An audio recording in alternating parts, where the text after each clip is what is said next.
All right. Hello, everybody, and welcome to the Istio Networking community meeting. Today, we will discuss a bit about DNS and ways to reduce DNS overhead.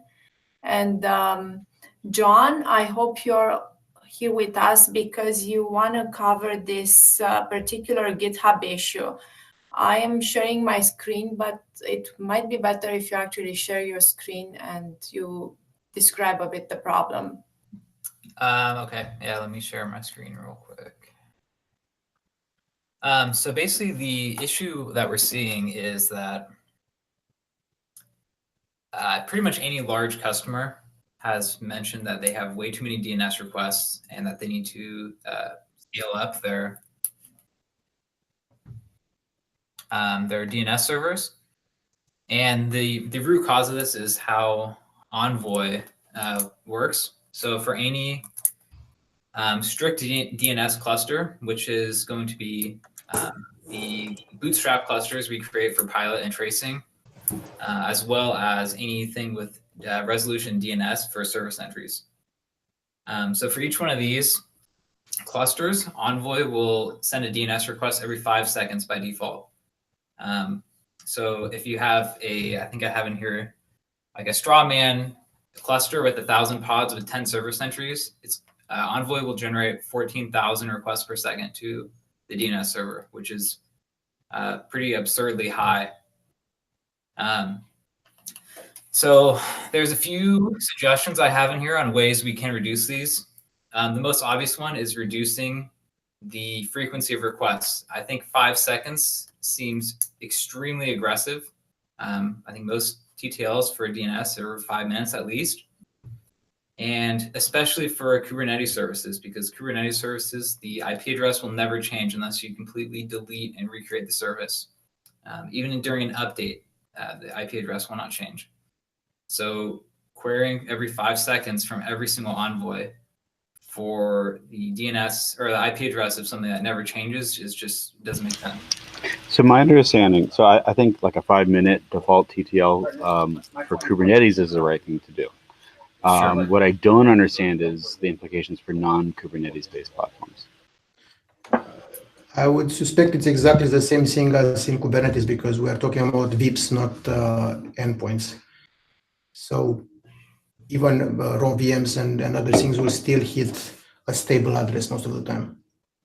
Yeah, I would expect the same thing. I mean, if you're not using Envoy, you send a request and your client caches the DNS request for 5 minutes or whatever, right? So I don't see any compelling reason why Envoy should behave differently, even for non-Kubernetes services.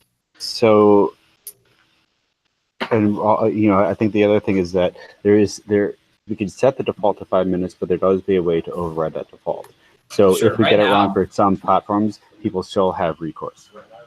So right now there's a global setting for the DNS refresh rate, and it defaults to 5 seconds, which is Envoy's default. This does not apply to the bootstrap config though. We should probably change that, but that means that even if you set it, then we're still going to be making requests for pilot and tracing every 5 seconds. Well, obviously the correct fix would be for Envoy to just respect TTL from DNS server, which is what all DNS clients are supposed to do. Yeah, that's probably a good idea. That's a bit more complicated. Yeah, that is a more complicated fix, but it is weird to me that they don't do that as well. So can you elaborate on the reason why they don't want to do that, or why is it like complicated to fix in Envoy? So I think the intent of this strict DNS cluster is like you're using this as like the load balancing pool. And so I guess I'm not super familiar with this, but I think like something like Console where they use DNS as like the service discovery.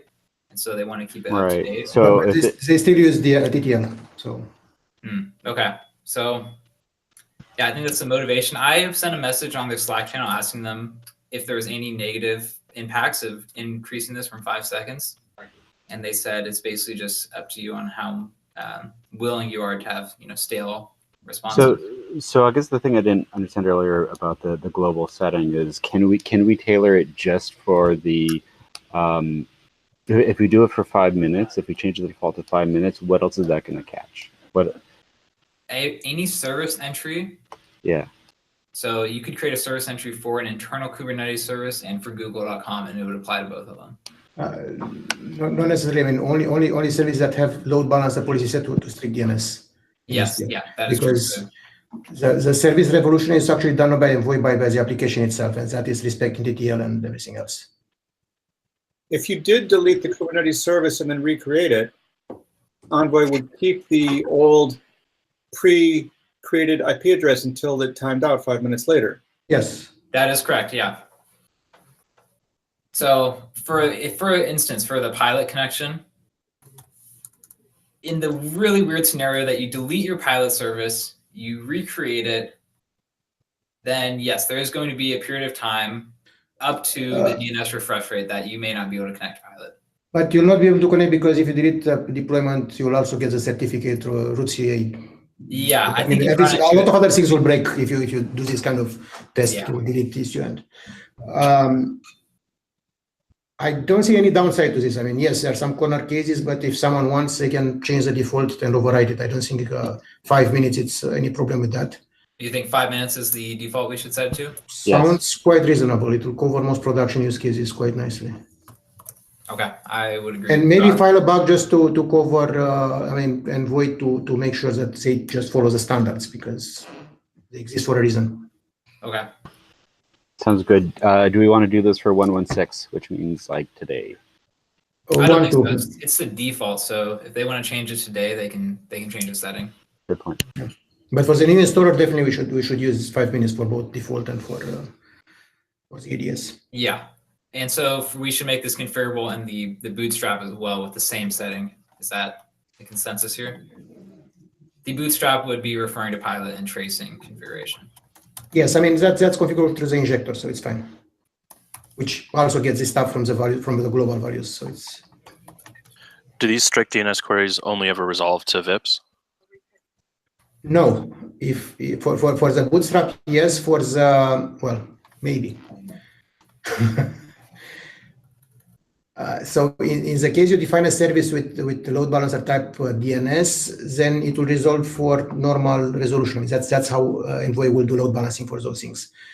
And if you do it, if you happen to set the address of telemetry or I think tracing to be a real DNS name, that will not be a VIP, will be a normal external load balancer that may use whatever.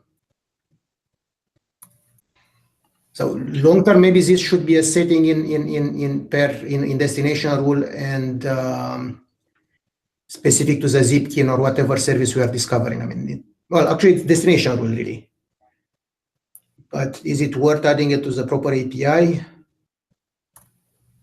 I would think most people would just keep it at 5 minutes and not need to play with it.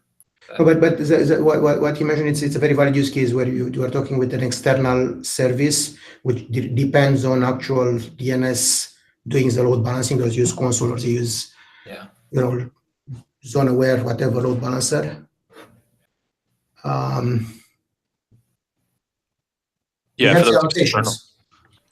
the external things, I would think that respecting the TTL would be the right way of handling that. Yeah, but we cannot respect the TTL unless Envoy is fixing that stuff. Yeah, sorry. So is there an issue for Envoy to do that? I don't think we have one, but I can create one. Yeah, okay. All right. Cool. All right, so the next issue. Sorry, go ahead. To close one more thing on the previous issue, we should still have the annotations that because we have the convention is that every settings that we have or most of them can be overridden by annotation per pod. Yeah. So we should have one to cover this particular case where if you have one specific workload that needs faster, then we don't need to. So sorry, the annotation would be overriding on the client pod to check it faster? Okay. That's what we typically do, is specify per client annotations that goes transmitted to pilot and pilot takes into account. Interesting, thank you.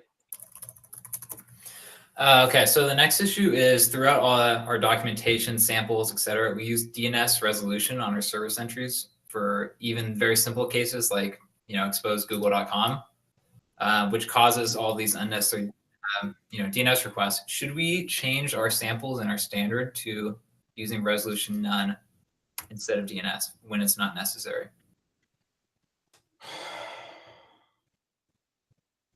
That's an interesting one. So the impact will be that Envoy will not be involved in load balancing decisions, but the client will make the decision on load balancing. Right. Which will give us. So some more context on the issue is what happens on a request is that, say you make the service entry just for google.com. You do curl google.com, curl resolves the DNS to some IP address, and then it sends that request to Envoy, which is also doing the same DNS resolution. So we kind of have this double DNS resolution for no real gain.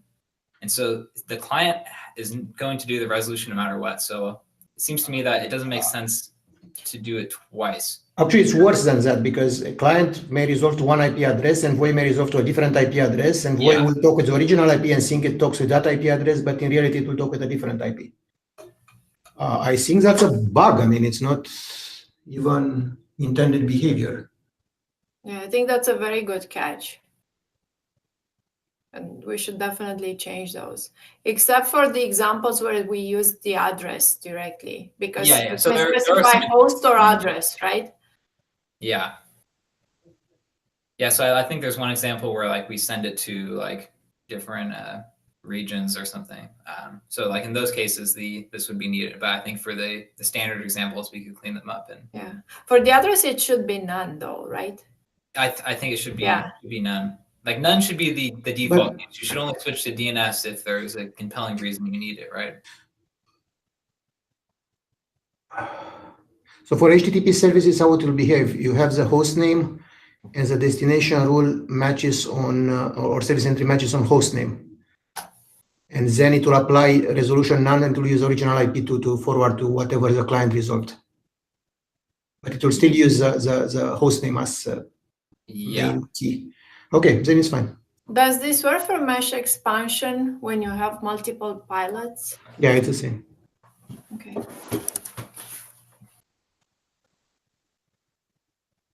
Okay, so the last point here, this is maybe more of a minor optimization now that we're going from 5 seconds to 5 minutes.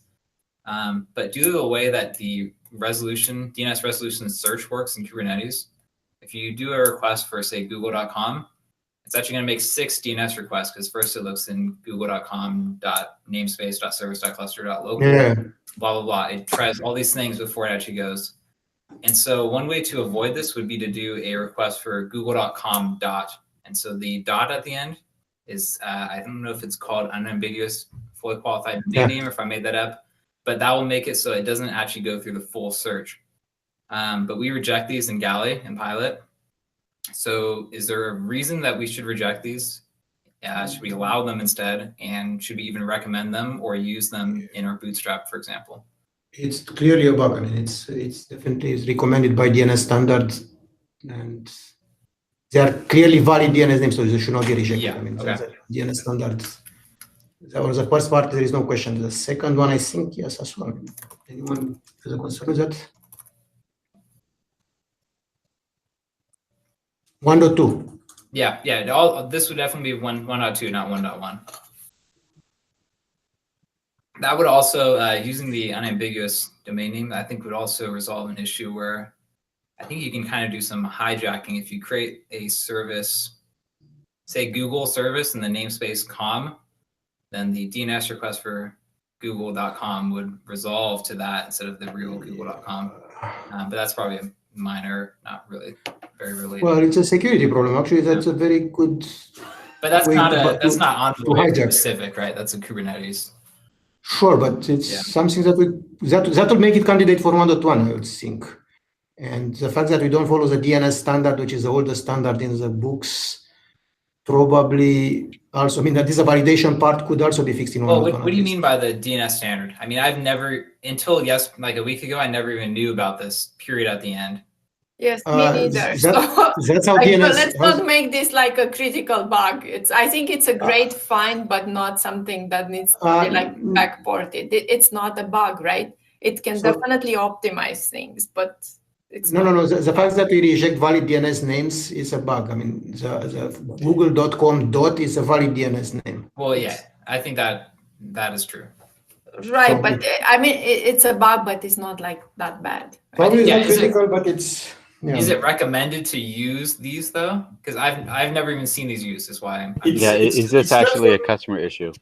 It's not recommended, but it's part of the RFC. It's like from 1997, like 87. 96, 97, yes. So the question is why nobody tried to use those in our configs, right?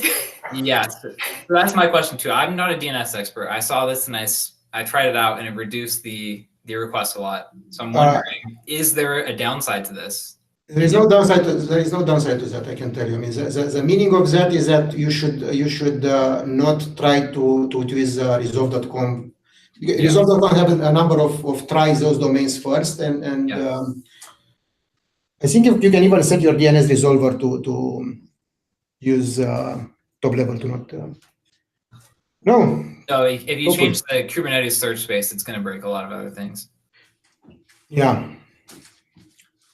I'm big supporter of standards. So, and HTTP and the DNS standards are the ones that are.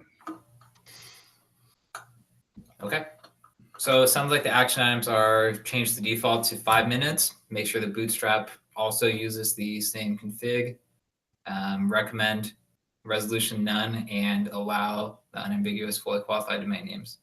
Is there anything else? Any other comments? Were you also going to own the Envoy issue, or? Yeah. Okay. I'll open the Envoy issue. Thanks. And do you mind writing down also the decisions here? Yes. Okay. Yeah. Can you make me an editor potentially? Sorry? Could you make me an editor on the Doc. networking group doc so you don't have to accept my recommendations? Oh, you did enjoy the team Istio team drive access? We can take it offline. Okay, yeah, sure. Because you should have had edit by now. Okay, good. So anything else on this? Any comment or anybody else would like to comment on any of these topics? No. Okay, good. So Tim, I noticed you joined and I remember last time you wanted to provide an update and there was no time. Would you like to do that now? Sure. I think I was, let me just refresh my memory. I think I was just going to give an update on IPv6. Yes. Okay. Yeah. So Sergey Bezvarkian, he got all of the main feature PRs merged, and I was adding some. I have a PR for end-to-end simple tests. We added the functionality, the same IPv6 tables functionality to CNI. That hasn't merged yet, but basically end-to-end simple with IPv6 is passing with the test case changes, and the test case changes were just really to not do stupid things with IP addresses. So not assuming IPv4 all the time. So we have churned on the CI for that. So Costin would like us to try to implement a model with the installer. So where we have the IPv6 end-to-end simple testing triggered via the installer make files. And then I guess there's a plan to move to having the end-to-end testing pull like Circle CI pull the installer repo, and then use the change set from the Istio repo to build container images, and then use the installer to do the installation. That seems like a multi-step process because you'd have to make files for Istio to leverage for the end-to-end test to leverage the installer. So there's a lot of, I think, changes that need to happen there. So in the meanwhile, I've got an end-to-end simple test on kubeatom dind. So that's a Docker and Docker variant that runs with IPv6 on Circle CI. that's in the CNI repo right now. So I want to figure out what the long-term strategy for the installer testing is, so I can get that integrated there. So that's basically the update. I can answer a few of your points here. Doug has a PR, I don't know if it merged or not, that is adding the new installer to Istio for the mixer tests. Okay. And that's currently the priority to switch all or most of the testing in Istio to use a new installer, because that's kind of required in order to launch the new installer. On the second thing, I think you already have a PR open in installer to integrate the CNI. Right. And we need to finish it up. There are a few comments there, and then we can merge it. And the plan is to have the installer test multiple profiles, and definitely we want to get your DIND included, because we already have kind, we have Minikube. We want the installer to be testing as many different environments and CI/CDs as it is possible. Right. Yeah, so, the DIND stuff for Kube ADM for KDC is what it's called. That the main reason I'm using that is because it existed before and it already had the IPv6 integration. Yeah. Kind looks like there's been some progress with IPv6 integration, but it's not merged. But even if kind has support for IPv6, I think it's very valuable to have at least one test for each environment. So I want to keep the Minikube test running as long as Minikube exists, because some people may choose for whatever reason to use Minikube. Some people may choose I don't like to be kind of monoculture and have just kind. I mean, most tests will still be on kind, but it's very good to have at least one test with all the other options that exist. Right. Okay.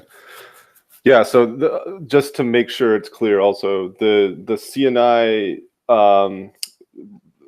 PR to Istio installer, that actually doesn't have any dependency. IPv6 doesn't have any dependency on that.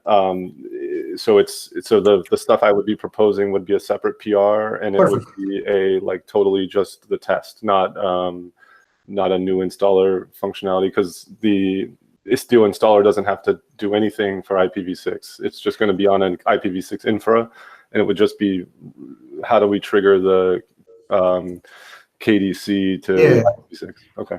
Sounds perfect, and if you can do it soon, I'm hoping to get after the 1.1.6.5 whatever 6 is out. I want to ask the release manager to start cutting the candidate for 1.1.2. So people can get more experience. I mean, can start early testing on the new installer. So probably we can wait. I mean, there are a few more days to get 1.1.5 out. I don't want to have to release at the same time, but it would be ideal to have the CNI part integrated. And okay, yeah, I'll try to get the CNI done first, and because the CI part for IPv6 in the installer, that's going to take a little longer, because I got to take all that circle CI config and put it into a makefile. So let me know if I can help. I'll be happy. And one thing I want to mention on this subject, I don't know if people noticed, it was discussed in environment working group. We have a new process to install the demo and to install demo profiles, or kind of specific configurations of Istio with customized with single line kubectl apply -k GitHub installer. And it will be great to have one of such profiles that is defaulting with CNI. Okay. So people can have kind of pre-packaged, pre-tested. I mean, whatever we test, we should also support users to install it as a profile, basically. I don't know what is a proper name for it, but for now we call it profile. So, is it documented? Like, has that Istio? Yeah, this was in the meeting notes for environment, and it's a wiki page in the installer.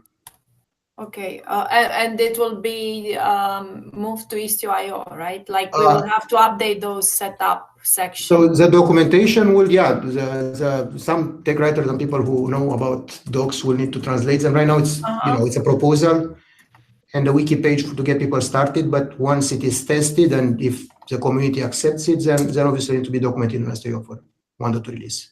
We have 1 month to write the docs, so it's not. But testing comes first.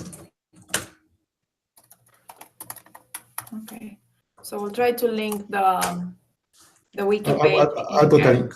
Yeah. Okay, great. Thank you. All right. Okay, great. Thank you very much, team. I have also a couple more announcements to make. So I'm not sure if everybody has seen the communication from Francois related to the release date for 1.2, which is June 19th. That's the current plan. And there is, by consequence, there is a release 1.2 branch that will be cut on May 21st.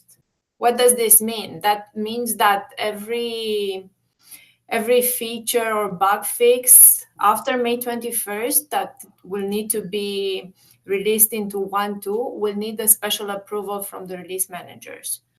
So ideally, if you have PRs, you should try to get them merged in before that date. And because if not, there'll be like more work to do. Also, let me actually share the list of the current GitHub epics. Okay, present.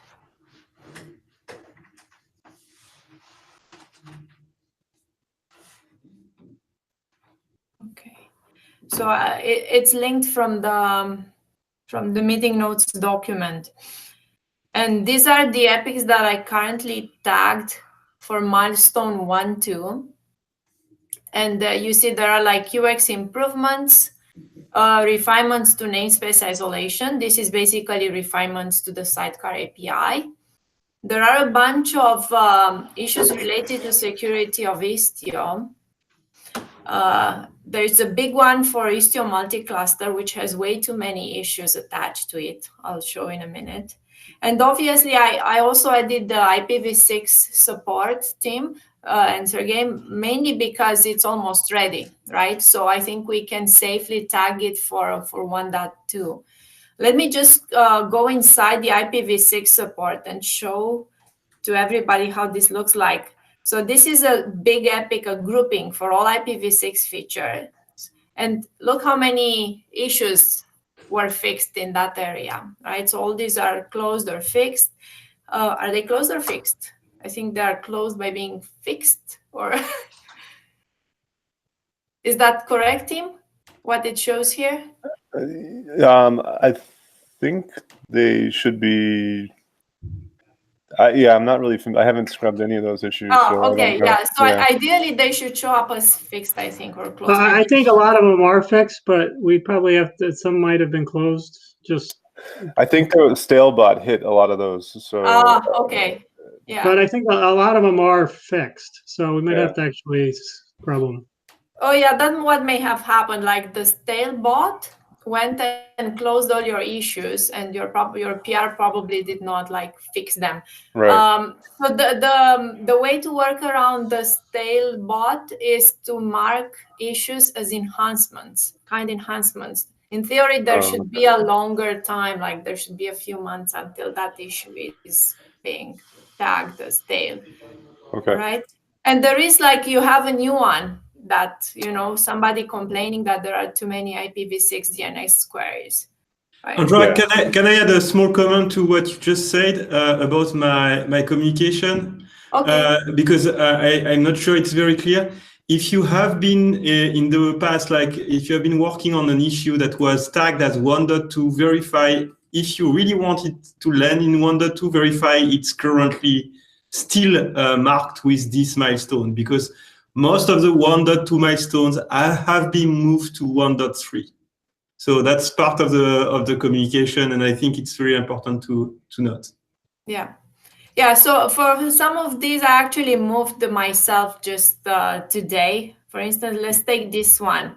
This one was originally like, it had no milestone.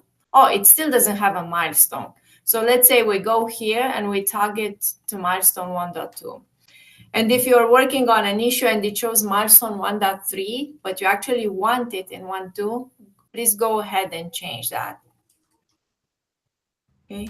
Andrea, quick question. If you could go back a page. To this, go back to the epics. There you go. Yeah.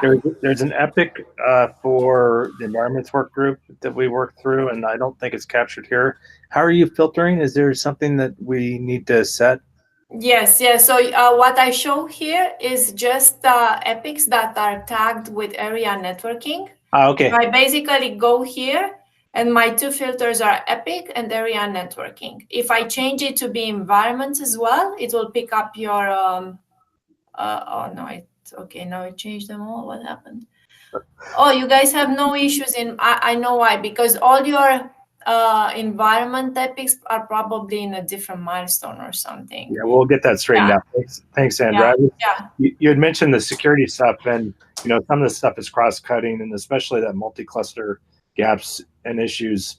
I think both working groups are going to be right for that. That's I do agree. We do need to trim this a little bit.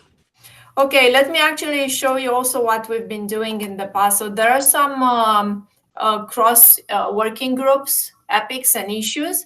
So we generally tag them as both. Oh, okay. Okay. So in here, for instance, let's say multi-cluster is being, has work done in both groups. We tag them as both. And some issues will be networking specific. Some issues will be environment specific. And of course, there'll be security issues as well, right? Sure. This is more like, a way to filter. It raises visibility on, how we're progressing towards the milestone. I want to also show like the UX improvements, for instance, because that sounds very, generic, but it has some of the things we've been wanting for a long time, like the elimination of dependency on port name for protocol identification. That is the part where you need to name your port with HTTP something or TCP something to be able to infer the protocol. Or this one, which requirement to declare the container port in all the YAML files. Most people don't have that because it's an optional field in Kubernetes, but Istio requires it. So all these are tagged for 1.2. However, I'm a bit concerned that some of them might not make it just because I'm looking at the issue and it's not assigned to anybody. So I'm going to follow up on this to see exactly who are the owners. Or if you, for instance, you're working on a specific area or item or issue and your name is not there, please put your name there, because that will probably raise the level of confidence this gets done in 1.2. Also, for instance, for security of Istio, this one doesn't have yet issues inside it. It has just the list. So if there are like multiple people working on these topics here, we could create like separate issues for each of them. Does that make sense?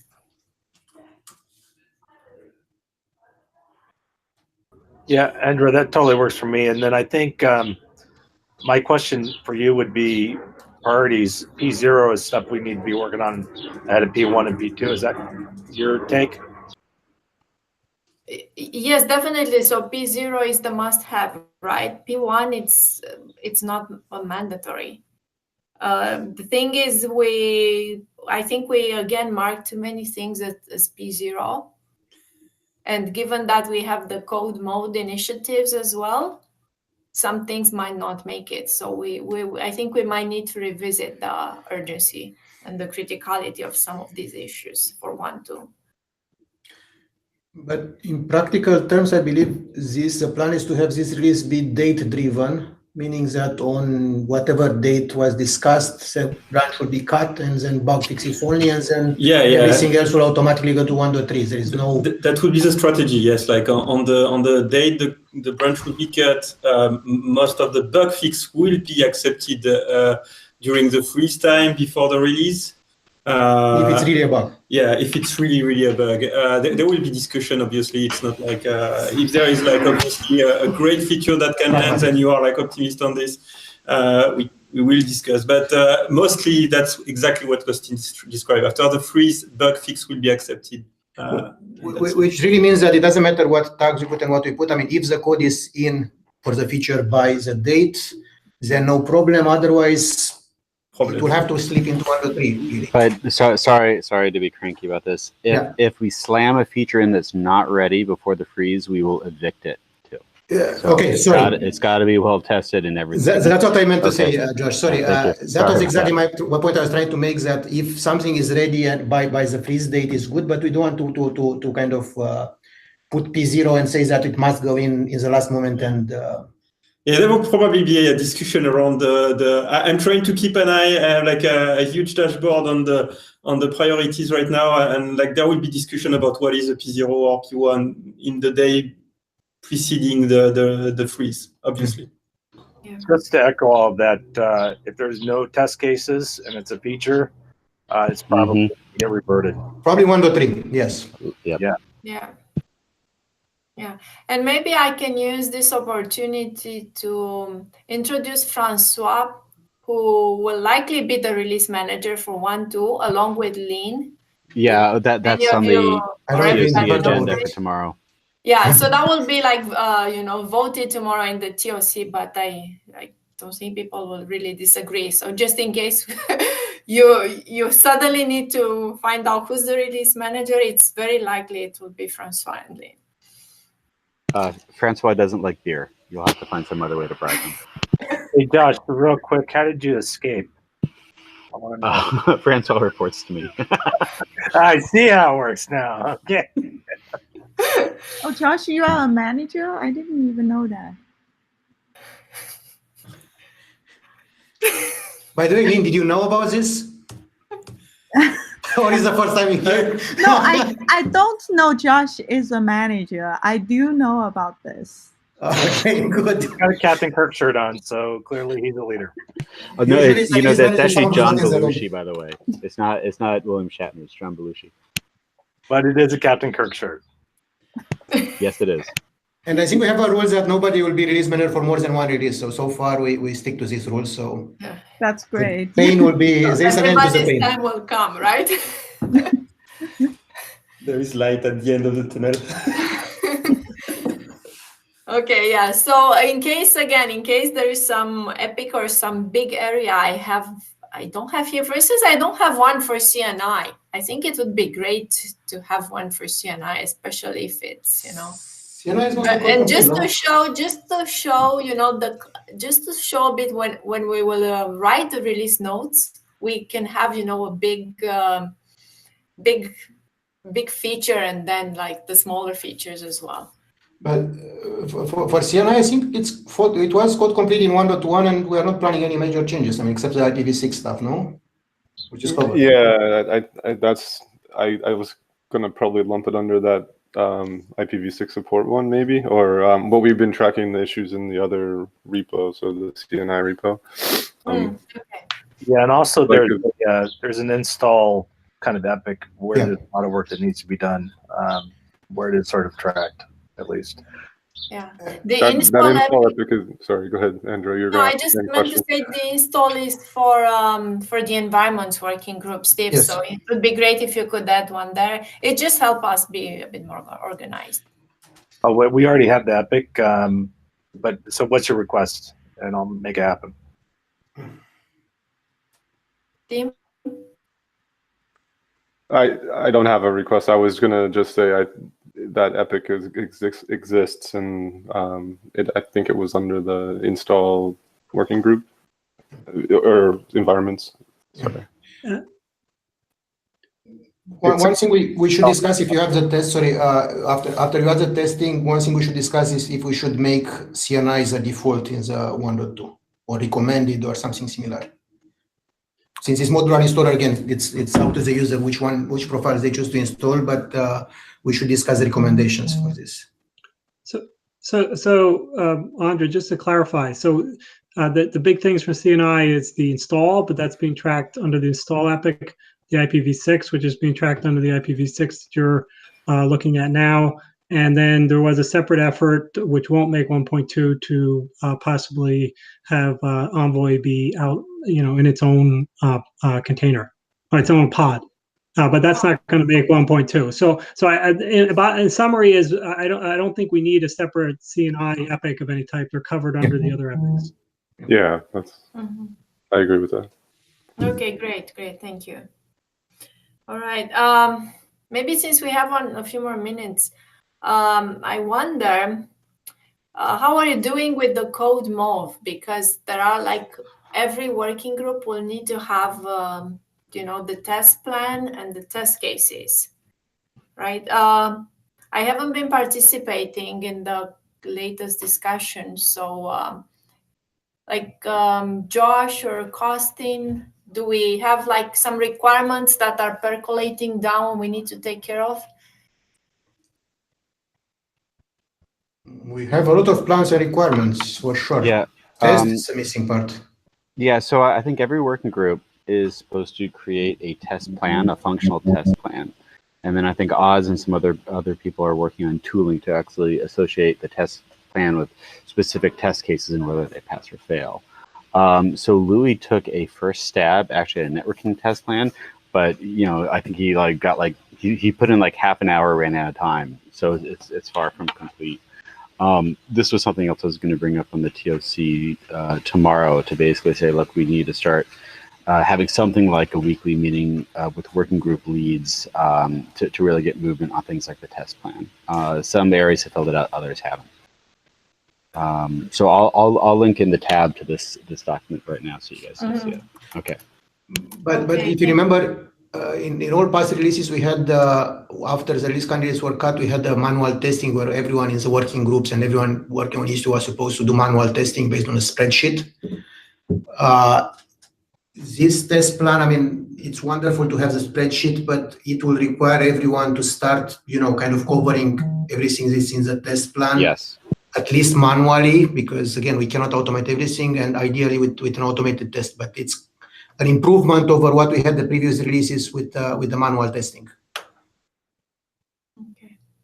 Okay, so that means we might need some communication sooner than the next meeting, which is in 2 weeks. Because we may need to people will need to volunteer to help with the tests here. Right, so we all need to review the document and see, what exactly is being proposed. What is it that we don't have covered yet? Yeah, if you want to open it, you can do that now. I just put the link in. You can okay. Get an idea what's going on. So every group has got a tab here, and I think the one that's going to open is actually the networking tab. So you can get an idea, and the idea is to just think of high-level bits of functionality. CNI is a great one. I mentioned that earlier, and key functional tests. I'm being vague here. Sorry. So for each of these areas, there will be many specific test cases. Oh, okay. So this is more like high level then. Yeah. Well, it's low level in the sense that each feature has a list of tests that are required. And do we need to implement these ones using the new test framework? Are there requirements? Whichever test framework is most appropriate. Certainly, I would say new integration test framework is more appropriate than the old one. But some of these might be better as unit tests. I kind of doubt it, but some of them might be better as performance tests. And some of them, all scalability are kind of requires the scalability framework, not the integration framework. Yeah, and there is so it's the routing. It's very interesting because I see, I actually see very few features test being covered. So for routing, we just showed the prefix match here. It's an example, just okay. We had detailed thing somewhere about the routing features. So now we get the multi-cluster category. Those are not clear. Yeah, that's. Yeah, so it's the responsibility of this working group to complete this plan. Okay, got it. So I'll try to follow up with Louis on that. Or we can even take time out of this meeting and everyone can propose, or both. Yeah, but it's just a worry that if we meet again in 2 weeks, right? That's already past the May 21st deadline for cutting the branch, and it looks like we're not doing well enough for the code mob. I agree that we should put more effort into this. Everyone can work on this too on their own offline, but the code mob end date is not the same as the 1.2 end date. So code mob is going to span multiple releases. Oh, okay. Good to know. And also, we'll probably approve code mob related item into 1.2. Yeah, that's right. If it's a test case, I think we're just going to merge that. Yeah.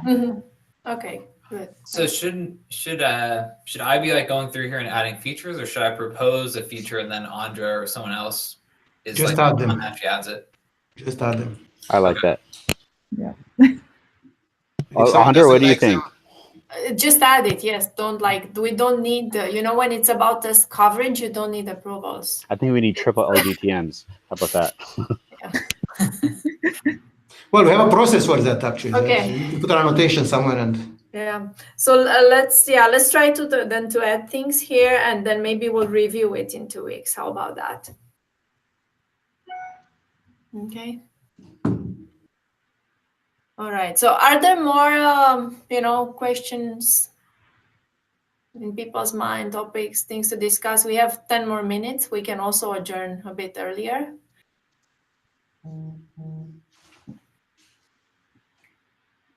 Going once? Going twice? Oh, all right. Well, thank you very much for joining, and see you in 2 weeks. Enjoy the rest of your day. Bye. Thanks, everybody. Thanks. Bye. Bye. Thank you.